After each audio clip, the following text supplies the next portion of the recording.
근데 잘 생각해 보자고. 우리나라 사람이 1일부터 30일 날 탄생하신 분들 중에 1, 3, 8 이거를 다 하면 9야. 그럼 거진 3분의 1이네? 우리나라 사람의 3분의 1이 갖고 있는 살이네?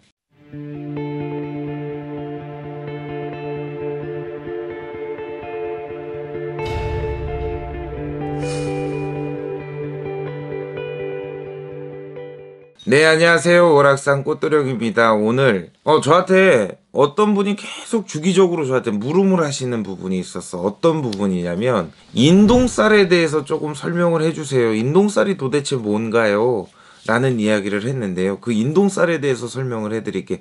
정말 많은 무당 선생님들, 그 다음에 역학을 하시는 분들, 많은 분들이 얘기를 하시는 쌀 중에 가장 대표적인 흉쌀이 뭐 백호쌀, 배광쌀 뭐 등등등 많아요. 그 중에서도 인동쌀이란 거를 놓고서 이야기를 하는데, 인동쌀이란 일단 기본적으로 한겨울에 이 가녀린 가지를 가지고 있는 쌍떡잎과 식물, 겨우살잎과 식물이 인동초라고 여러분들 들어보신 적이 있을 거예요. 이거를 빗대어서 만든 쌀이 인동쌀이라는데, 다주에 음력으로 1일날, 3일날, 8일날 태어나신 분들, 11일날, 13일날, 18일날 태어나신 분들, 21일, 23일, 28일날 탄생하신 분이 사주에 인동쌀을 갖고 있으니 이거는 조상의 업보, 조상의 문제가 많이 생기고 조상이 현생으로 환생을 해서 그 후손으로 태어날 날적에 살아생전에 알고도 지은 죄 모르고도 지은 죄가 많은 사람이 죽어졌다 다시 태어난 그 사람이 겪는 고초를 나타내는 살이다라고 얘기를 하는데요. 기본적으로 인동쌀을 가지고 계신 분들, 사주팔자가 남들과 같지가 않아서 조상이 나를 도와주지를 않고 가시손을 계속 남기고, 또 조상이 나한테 득이 되지를 못하고 실이 되는 부분이 너무나도 많고 외롭고 고독하고, 또 인동쌀을 가지고 있는 사람들끼리 결혼을 하면 아픈 아이가 탄생을 한다든지 몸에 병을 가지고 있는 아이들, 이 장애를 갖고 태어나는 아이들이 분명히 생겨든다라고 이 얘기를 하더라고요. 금전도 벌어들이지를 못하고 천재지변을 겪게 되고 힘듦을 겪게 된다. 근데 잘 생각해 보자고.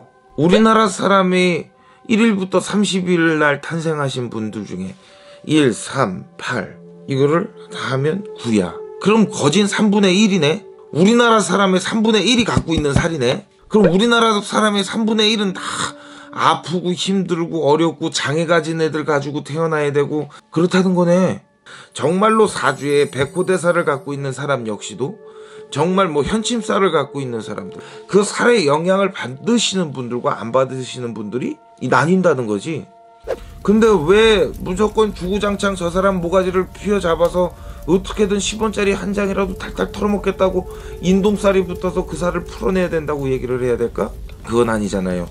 자, 1일날, 3일날, 8일날 태어나신 분들이 무슨 죄를 짓고 태어난 것도 아니고 무슨 문제를 갖고 태어난 것도 아닌데 무조건 그런 살이 있습니다, 이걸 꼭 풀으셔야 됩니다 라고 얘기할 필요는 없다라고 생각을 하거든. 근데 그분들 개개인의 각자 간에 문제거리들이 어떻게 들어와 있느냐, 이런 부분들을 조금 판단 짓고 우리네 같은 분들을 만나서 이런 정확한 상담을 받아서 해나가야 되는 부분이 아닐까 싶어요.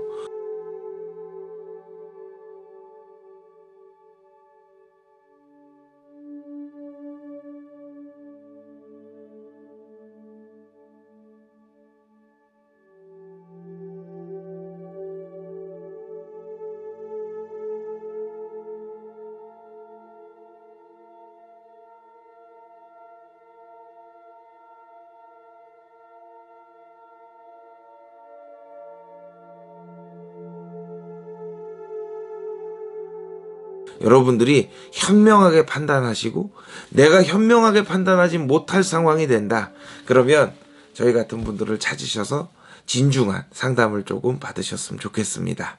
다음 시간에 또 뵙도록 하겠습니다. 감사합니다.